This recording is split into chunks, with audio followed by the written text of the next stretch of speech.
Good morning and welcome back to the channel. So today I am out to do something a little bit different. So if you want to come along, then keep tuned and I'll tell you some more.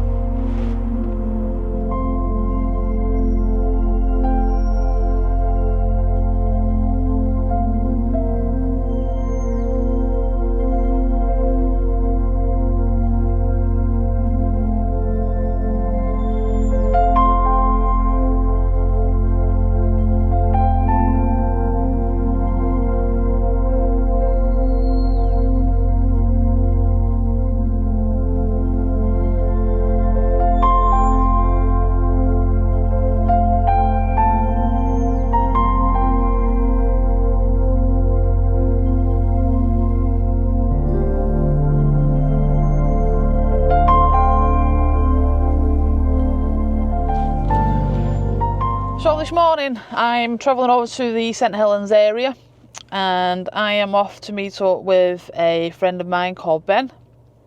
Ben's a wildlife photographer as well as an author, and also you could call him the Birdman as well because he has birds of prey that he has at his home. Ben's been inviting me for ages now. I did a photo shoot, I think it was prior to COVID, who Ben brought his birds to, and he's been saying since then, no, you should come over, have a look at the rest of my birds that I've got. And obviously with one thing or another, COVID, work, Ben working, you know, we've just never been able to get a date together where we can arrange to finally meet up. So today is that day. So I'm going to go over there. I'm going to bring you along with me. I know this is something a little bit different than the norm, but you never know, you might be interested. Ben's going to introduce me to his birds, and hopefully, you know, I can video and bring you guys along with me as well. And then what else Ben's arranged for me is we are going to travel to Chester.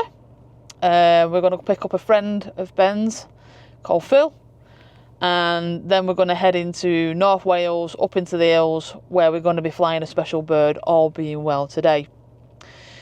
So at the moment here the weather's not really looking massively great. It's a bit flat, the light, it's got a little bit of haze with it. It's 50-50 whether it wants to rain.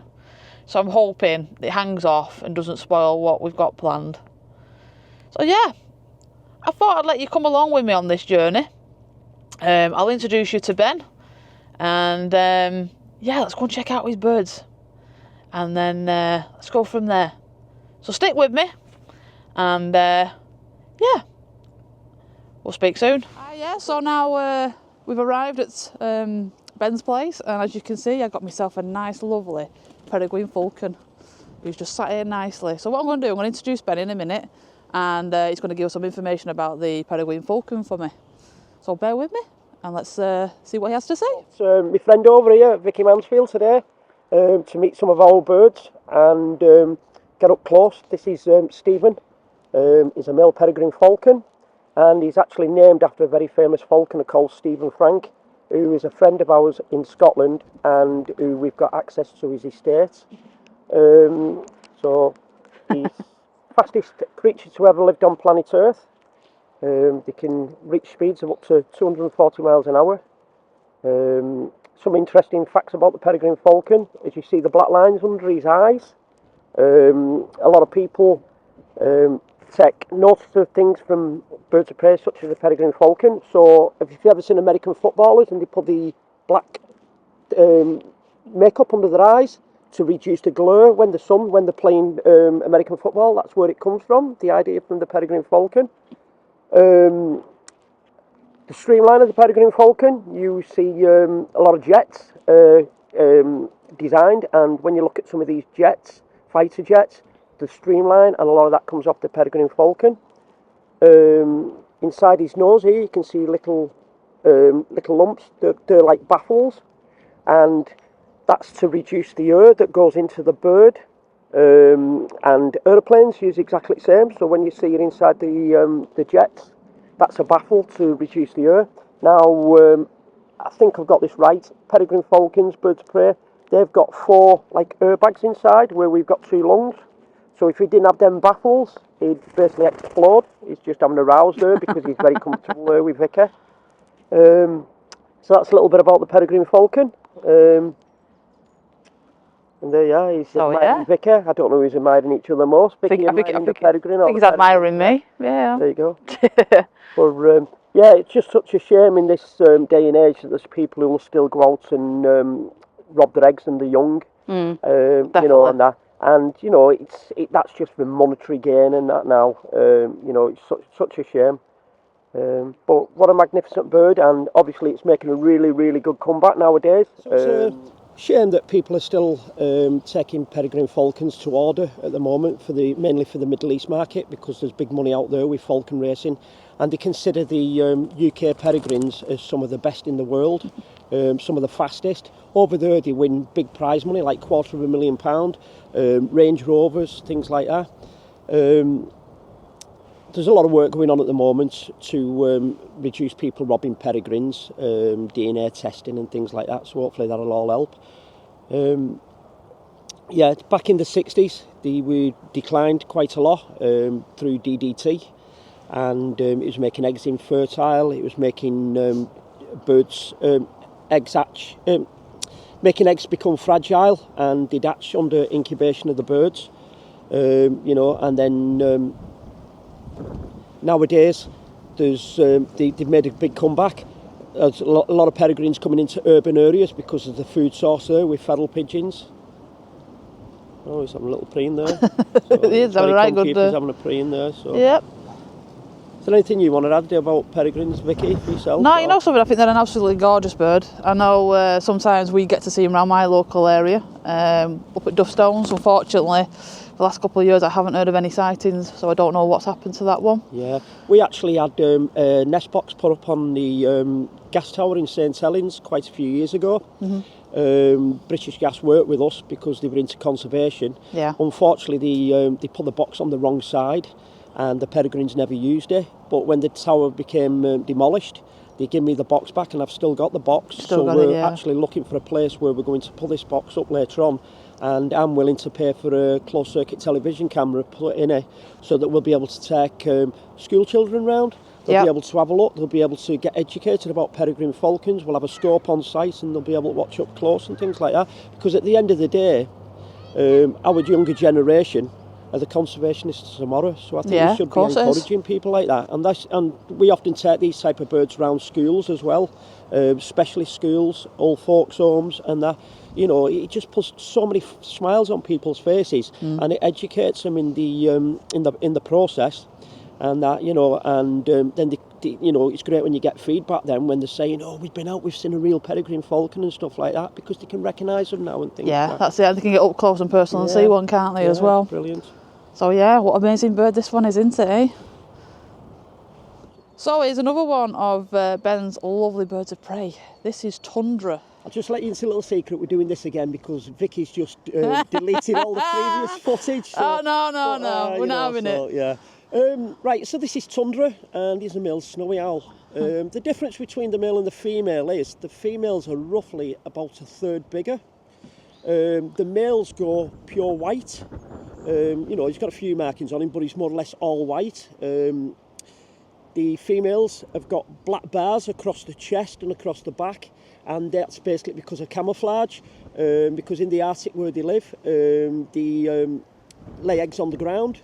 So anything coming above, it looks like it's a boulder, blends in like a boulder. The male, he does a lot of the hunting, so you can imagine him coming down a snow scree and with his wings out, and all you'll see is two yellow eyes, and if you're a lemming, before you know it, you captured your prey and you're going back to the nest to feed his young uns.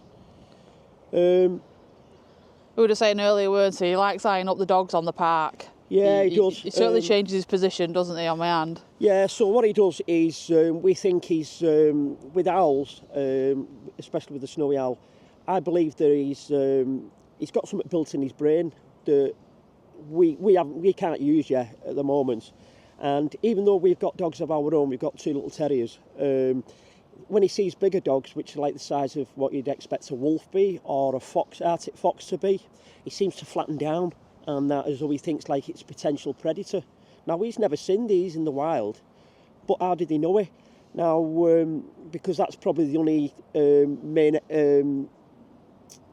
predator that these have got to deal with in the Arctic. Shake? So yeah, it's just something that's built in them that I think that, you know, warns them a little bit. You know, this is a potential predator and stuff like that. You know, and he flattens down.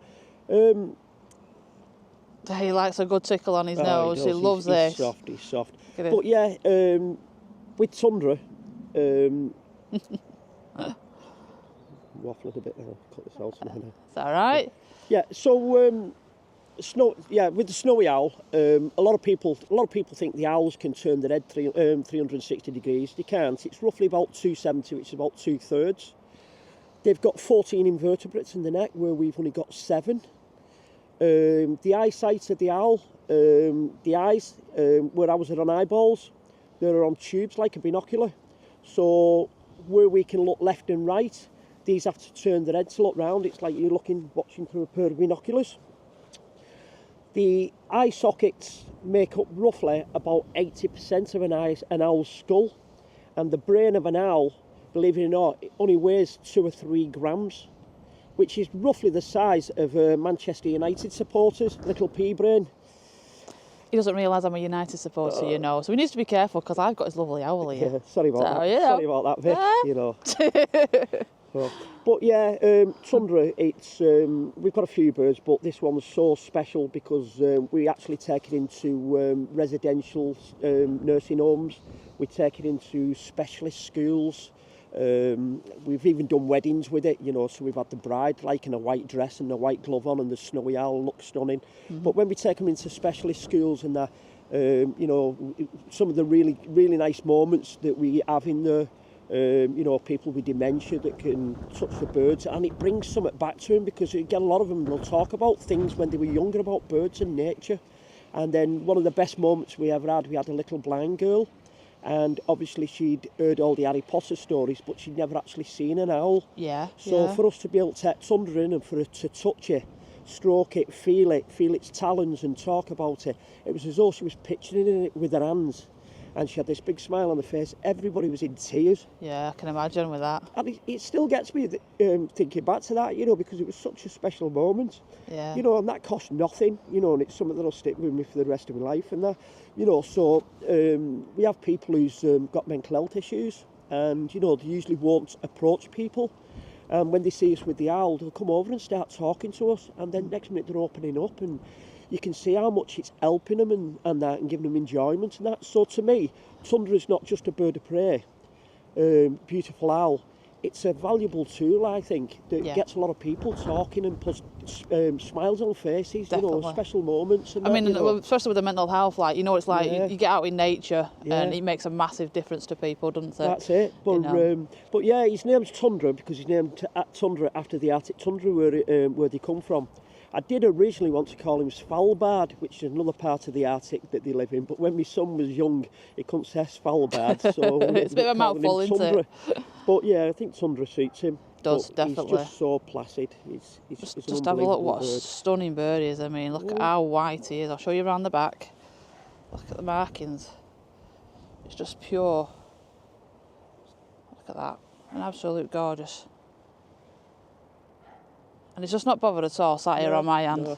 Not bothered at all. I think he enjoys it, to tell you the truth, because he's been doing this since he was very young. So I think he's a bit mentally confused. I don't think he really realises he's an owl. Yeah. And it's as though, like, he loves it. He loves it when he's going out and he's getting the attention and that, you know. Yeah. And we love it when, you know, we see people come over and start talking to us, and, you know, it puts big smiles on faces and that. That's it. You know. So pretty much he's come part of the family, isn't he? He's become human, not an owl. Yeah. So yeah. So that's Tundra. So this is Tundra. So let's go and have a look what Ben's got next for me. Hello, this is another bird of ours. This one's called Spook, and he's a male barn owl. We called him Spook because you hear about a lot of ghost stories originating around graveyards and cemeteries. Now, barn owls, a lot of barn owls will nest in old buildings around cemeteries and graveyards, and then obviously there's a lot of prey about there, rodents. So when you get the moonlight shining down and you see the barn owl out hunting, you just see like a white shadow going through the gravestones, and that's where a lot of ghost stories originate from, but not always. But yeah, so he's a male barn owl. You can tell he's a male barn owl. He's got full white chest. The females usually have speckles underneath, and sometimes they have a bit of a beige bib. And they're roughly round about the same size. There's not really a big comparison difference with the barn owls. The barn owls are a genuine nighttime bird. As you can see, he's got black eyes when he looks round. Oops. Oh, he's okay. Yeah, Spirit. There you go. So he's got pure black eyes. Pure black eyes usually means nighttime hunter, such as the barn owl and the tawny owl. As you've seen before with the snowy owl, he had orange eyes or yellow eyes. A lot of owls, probably about 70% of the world's owls have got yellow or orange eyes, which means they can hunt during dusk, dawn, daylight. You can imagine where the snowy owl lives. They've got 6 months of daylight and 6 months of darkness. So I know you've been out photographing barn owls in the wild, Vicky. So, I have, yeah, got a few of them, yeah. And I believe I've got a family relation of a photograph of this one as well, haven't I? Oh yeah, you have, yeah. You've got some of the young ones, haven't you? I have. Yeah, but oops. Yeah, you can't fly it off. Come on, there we go. Yeah, with barn owls, with him being a proper nocturnal bird, obviously, you know, he's wanting to go off somewhere, and that's usually what they do. They usually look for the highest point, and they usually try and fly up to the highest point. A lot of people use these now for weddings, where they'll fly down the aisle, but there has been times where barn owls have gone up and they've sat up in the rafters, in the eaves, with somebody's wedding rings and that, you know, so, you know, we could probably do that, but, you know, it's not something I really want to be going down like in that. So, but it's a beautiful bird. Yeah. Just remind me who this one's related to again, Ben? So his dad is named Spirit, and his granddad is named Willow, and we've got them all. Now, he's a little bit different because you can see he's got some white feathering in his wingtips, and he's partially leucistic, which it's a pigment that they think it's something to do with the melanin, and they produce white feathers. His granddad's got mainly a full white wing, you know. So what I'll do is I think I'll pop up some of the photographs of Spirit and obviously some of the young ones as well. Yeah, because there were some lovely photographs that we took a few years ago. Just nice to get you up close to something that you've been photographing in the wild. Definitely, they're absolutely gorgeous birds to photograph. Yeah, because I've seen some of your photos, and, you know, they're really amazing. So. Right, is it time to go then, Spook? I think it is, and I think we need to make our way over to Wales, don't we, mate? And go and have a look at this really, really special bird that we've got lined up. Definitely. So stay with us, and we'll see you in Wales next. Come over to North Wales here today. Brought my friend Vicky over to meet the new golden eagle of my other friends, Philip Jones. And as you can see, Vicky's well prepared here. Hopefully she'll get some nice photographs if he flies well. And I mean, it was an achievement just to get up the hill, wasn't it, Vic? Absolutely, mate. But hopefully it's all worthwhile. So.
of North Wales today, courtesy of our friend Philip Jones, who I'm sure will feature on the video in a minute. We're going to drag him in one way or the other, aren't we, Phil? So this is his male golden eagle. It's 17 years of age. It's a fairly new bird to him, so we didn't know how we'd react on the hillside, where we usually go flying the eagles, past the eagles that he's had.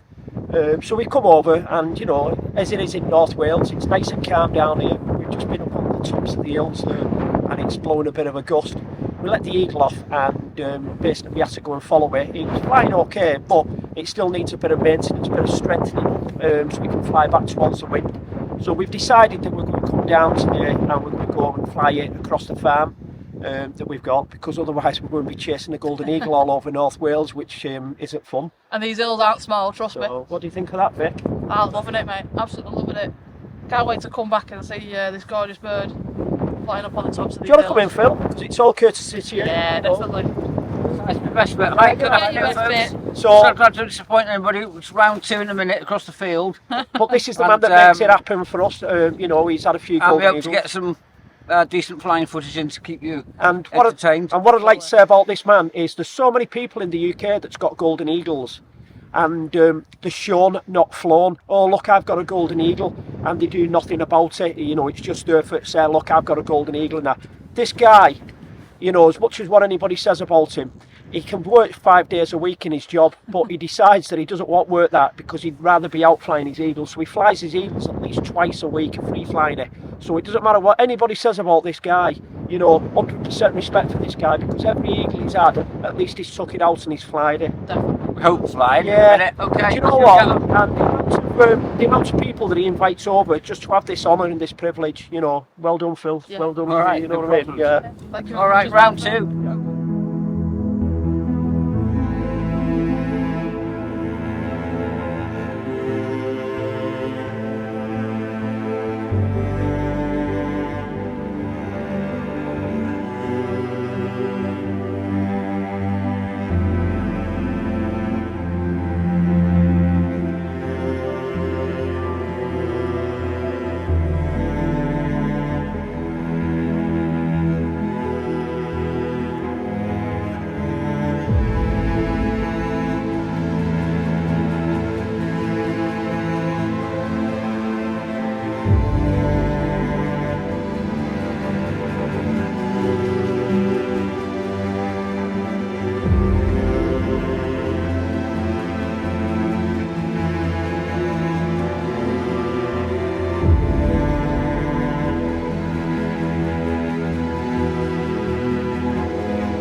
So today's been an absolute amazing day. Thank you to obviously Ben and Phil for allowing me to come out and play out with their birds.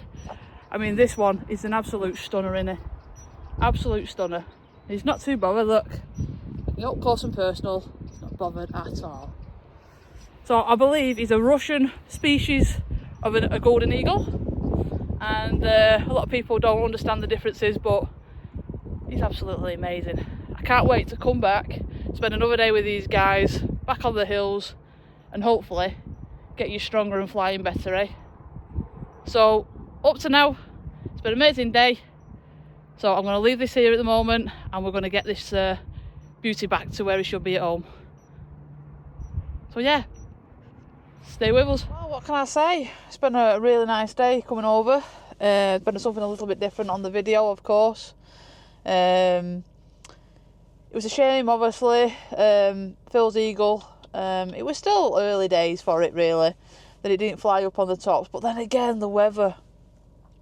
We left here, it was cloudy, it wasn't too bad. But when we got into Wales and got up onto the hills, it was so thick with fog, and the wind had really picked up as well. So I don't blame it that it wanted to just fly a little bit and then drop down into the areas where it was a bit more sheltered. But again, it's still early days for Phil's eagle. He's only had it a couple of weeks, so he's still getting into that bonding together as well. So I will be back though. I have said to him that once he's up and flying and get some clearer days, some better weather, that I will be back. We'll take him back over to Wales and we'll get him back up onto them hills again, because I think he'd make some amazing images. So I'm back now. I'm back over the St Helens way. Ben's just dropped me off at my vehicle, so I'm going to start heading back home now. Got a good hour's run. So yeah, like I say, it's been something a bit different, and I hope that you've kept with me till the end. You know, it's something. Other than that, I won't have been putting a video up this week, so we'll see. So all I'm going to really say now is thank you for watching this video if you did get to the end. I hope you have enjoyed it, and it's been nice seeing, you know, the snowy owl, barn owl, the Russian eagle, and obviously the Peregrine Falcon as well, which was really nice. So yeah, I hope you have enjoyed yourself. I'd just like to say one thing, is I hope that you will like and subscribe to my channel for me. It doesn't cost anything, it's free, and it just makes wonders for my channel to get viewed a little bit more. You know, I do put a variety of different videos up. They're not all satin hides or anything like that. They're a mixture of all sorts that I put up, so it's always different every week.